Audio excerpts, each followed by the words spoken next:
Welcome to Donmar TV News Channel. Okay. Magandang umaga sa inyong lahat. It's 6 o'clock in the morning here in the Philippines. Magandang umaga, magandang hapon, magandang gabi sa lahat ng mga heroes natin dyan na laging nanonood, mga OFWs natin. Hi, good morning sa inyong lahat. Good afternoon, good evening. Kung saan man kayong bansa ngayon, mga OFWs. And also sa mga audience ko dito sa Pilipinas na laging nanonood dito sa aking mga balita. Okay? Hi din sa inyo and shout out na rin sa inyo. Okay, pag-uusapan natin itong si Salvador Panelo, dating Chief Legal Counsel ni former President Duterte.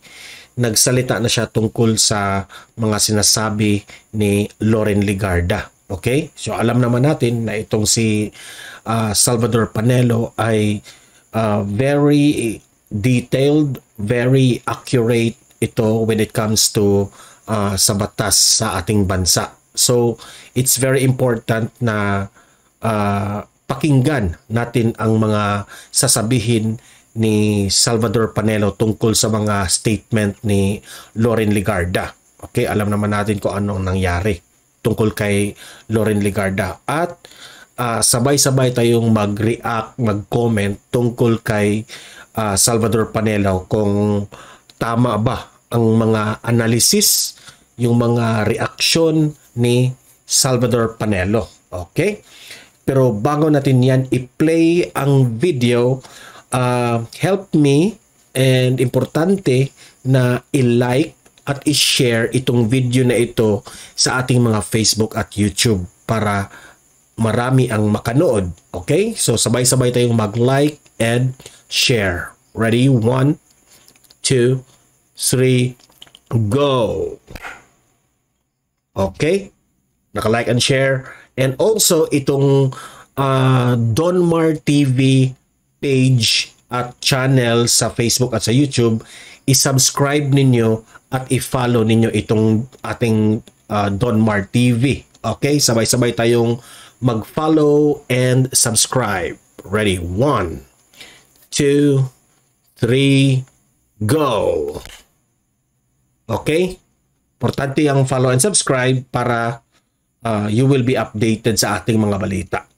So, without further ado, let's listen to Salvador Panelo reacting the statement of Loren Legarda. And let's comment, ha? Sabay-sabay tayong mag-react at comment dito. Magandang araw, Attorney Sal. Maituturing bang traidor sa bayan si Senator Loren Legarda sa naging pahayag ito kaugnay sa CPP, NPA, NDF?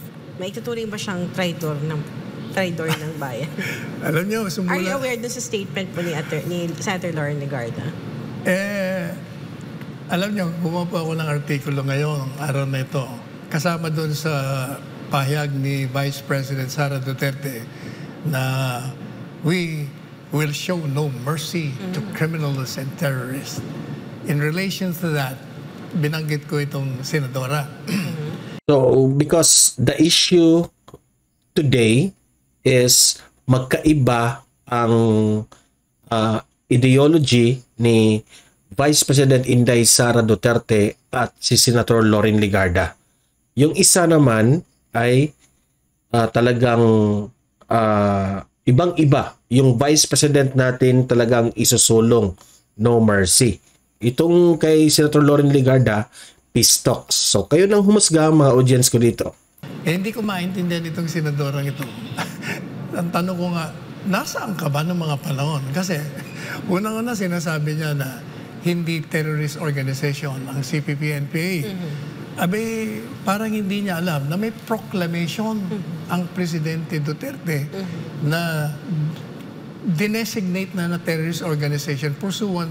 Kaya itong si Salvador Panelo, in for short, nagtataka siya bakit hindi alam ni Senator Loren Legarda ang mga pangyayari tungkol dyan. To a law. Number 2, parang hindi niya rin alam na yung United States of America For the longest time, Classify na at hanggang ngayon ay kinukonsider pa rin. Pagkatapos okay, klarong-klaro yan. even the United States ay clarify yung grupo na yan na talagang alam niya na. Sabi niya na ito raw, wala naman daw sinasabi sa batas.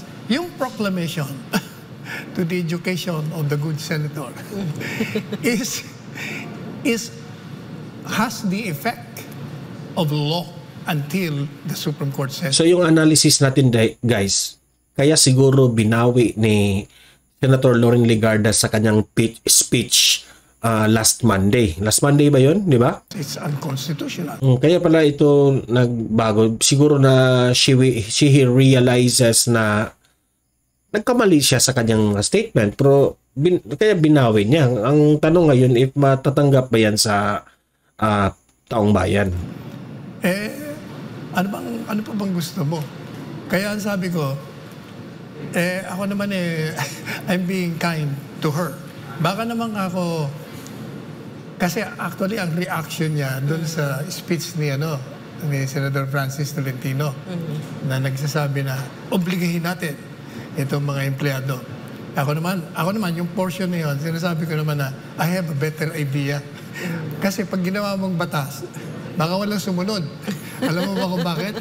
Kasi matatakot Yes. Matatakot kasi malalaman na wala namang ibang magsasusumbo kayo kasi yan ang batas. Sabi ko, gumawa na lang kayo ng puntahan ng mga impormasyon anonymously. Gusto naman bigyan nyo ng reward. O hindi malalaman nung sinumbong mo na ikaw pala nagsumbong. Para magagalit naman yung mga kamag-anak nila para i-declare sa government na yung kapatid ko, yung nanay ko is part of CPP. Buti lang kung magagalit. Dahil buhay nakataya, baka pati yun yan ang magiging problema. Magandang panukala, except that, yun yung problema ngayon. Kaya sabi ko, anonymous na lang. Marami, sigurado, lalo na kung may gantimpala. Nako, dadagsain ka na impormasyon. But ibalikan ko yung sinasabi ko doon kay Senate President. Hindi, may sinabi kasi siya na kakasuhan niya.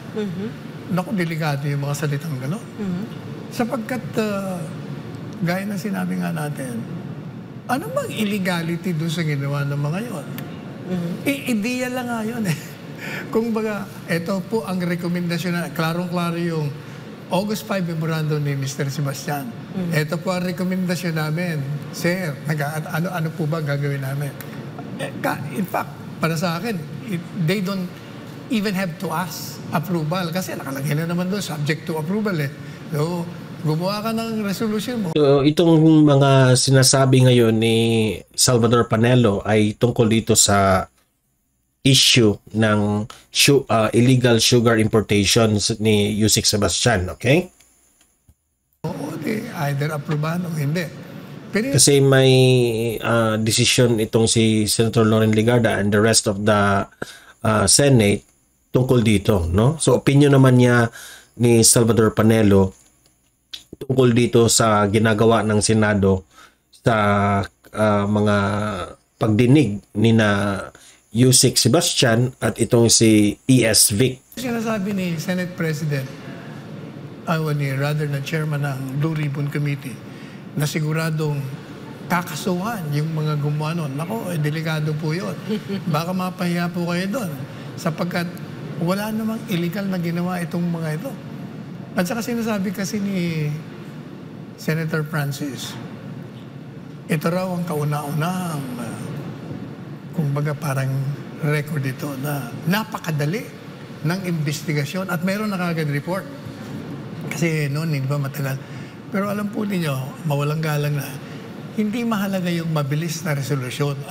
Ang mahalaga po yung tamang resolusyon. Kahit medyo matagal ka, basta tama. Mahirap naman yung madali, mali ang findings mo at mali ang mga rekomendasyon mo. Kawawa naman yung mga tao.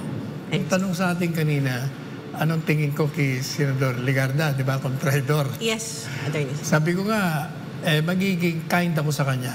I think, yung speech niya po, mukhang hindi yun yung speech na dapat niyang basahin. So either she is mercifully naive or blissfully ignorant. Yung po ang tingin ko sa kanya. Alright. So ayun klarong-klaro na ang mga sinasabi ni Salvador Panelo tungkol kay Loren Legarda.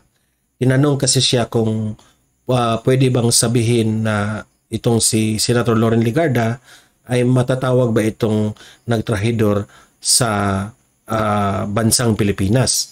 Sabi ni Salvador Panelo na dalawa ang magiging niyan, possibilities. It's either she is ignorant, no, meaning hindi niya alam ang mga pangyayari tungkol diyan, or being naive lang siya, or yung talagang kumampi siya. So yan ang mga meaning